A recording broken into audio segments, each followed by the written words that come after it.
सी right person रंग जगार अच्छा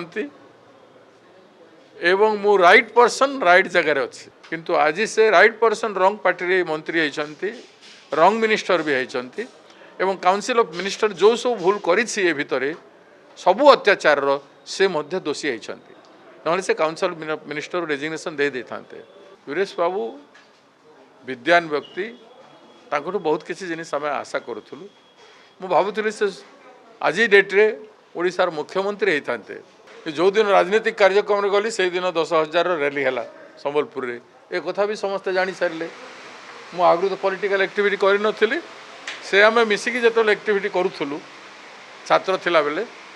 से समय कार्यकलाप को से मन पकातु वीरेश बाबू विद्वान व्यक्ति तांको बहुत किसी जिनिस आम आशा करूँ मु भावुली से आज डेट्रे ओडिशार मुख्यमंत्री होते एवं निश्चित भाव में निज अंचल एवं राज्यर मध्य भल मंगल काम करते बोले आम भावुलु मुझे प्रोत्साहन भी देती मुख्यमंत्री होगापी कहीं चेष्टा करनी जदि मुख्यमंत्री न होकि आज राजस्व मंत्री होकि से संतुष्ट अच्छा बोले मोर किसी कहबार ना आम समसामयिक राजनीतिज्ञ से निजे विचार करूँ मु आज राज्य में प्रदेश कांग्रेस सभापति अच्छी से कौटी अच्छा निजे विचार कर मंत्री किसी कथा न मु तो केन्द्र मंत्री हो सारी केन्द्र मंत्री हो सारी एवं मोर मंत्री हबार मुख्यमंत्री हबार लालसा भी नहीं कि दल को मु संघर्ष पथरे कांग्रेस दल को आगे नहीं चली एक कथा से देखुं आ संबलपुर रे पंचायत निर्वाचन रे जेहेतु मु इंटरेस्ट नेली बर्तमान से भी जानी जो मुझे आसंता दिन में कौन कौन करी से निश्चित भाव में तार असेसमेंट करूँ सी उल्टिया कहले सी राइट पर्सन रंग जगार अच्छा एवं मु राइट पर्सन राइट जगार अच्छी राइट पर्सन राइट जगार अच्छी एवं कांग्रेस जातीय कांग्रेस भाया दलर ओडिशा रे नेतृत्व पाई मते हाईकमांड आशीर्वाद करिसेंती मोर कर्मठ जीवन देखिक एवं मु ओडिशा माटिर सेवा पाई मु संघर्षमय जीवन को चूज करिछि सी किंतु नित्यानंदगण जो यदि सुरेश बाबू से जो शिक्षा व्यवस्था में चाहूँ एजुकेशन मिनिस्टर रेजिग्नेशन करतु राज्यर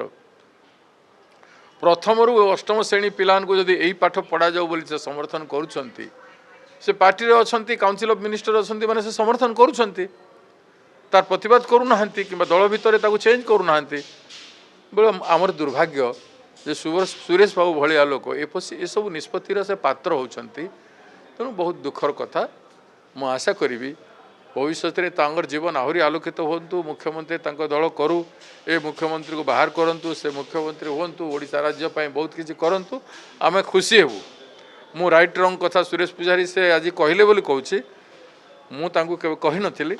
किंतु आज से राइट पर्सन रंग पार्टी मंत्री होती रंग मिनिस्टर भी होती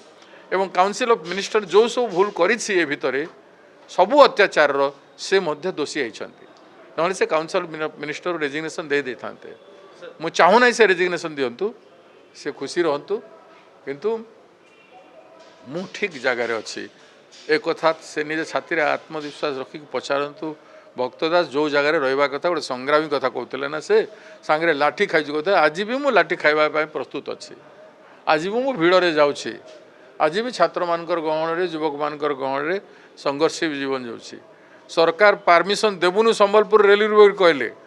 पुलिस वाले को जिला प्रशासन कहली तुम दम अच्छी तो गिरफ्त कर आमे आमर कार्यक्रम करुछु एवं करूँ आ कहलु तेणु आमे संग्रामी पथर पथिक पछघुंचा केवे देवार नहीं एवं निश्चित भाव में ओडिशार भविष्य मंगलमय हम 2029 समस्त को शिक्षा देदेव एवं धर्मेंद्र बाबूंकर रेजिग्नेशन पर जदि शिक्षा पाऊना कहीं भी मु कौन करी धर्मेंद्र बाबूंकर रेजिग्नेशन पाई संबलपुर रे आमे बहुत बड़ रैली करूँ व्यक्तिगत भाव में सुरेश बाबू बंधु धर्मेंद्र बाबू भाई समस्ते बंधु भाई होगी आम अच्छू किंतु राजनीतिक कमेंट मु प्राय करे नहीं क्या आज सुरेश बाबू बाध्य कले बोली मुझे ओके सर पंचायत निर्वाचन कथा कहले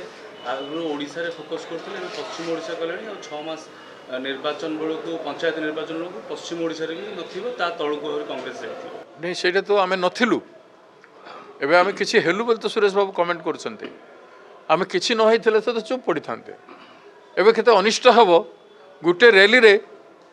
धर्मेंद्र बाबूंकर रेजिग्नेशन पाई व्यक्तिगत पाई नथिला गोटे शिक्षा मंत्री पदरे से थिले तेणु आसंता दिन में कार्य हम राज्यपाई कार्य हम विभिन्न विभाग मध्य ता भितर पढ़ी पारते किए न पढ़ तार किसी अच्छे तेणु मु चाहिए से भल मनीष होकि भल मंत्री होकि ओडिशार काम करंतु। नित्यानंद गौड़ों ପାଇଁ ହବ କି ଆନ୍ଦୋଳନ? नित्यानंद गौड़ जदि निजे रेजिग्नेशन करेनि ओडिशार काउंसिल ऑफ मिनिस्टर बसिक जदि नित्यानंद मंत्री रेजिग्नेशन को गुरुत्व दौना मुख्यमंत्री ताहले मुख्यमंत्री एवं ए शिक्षा मंत्री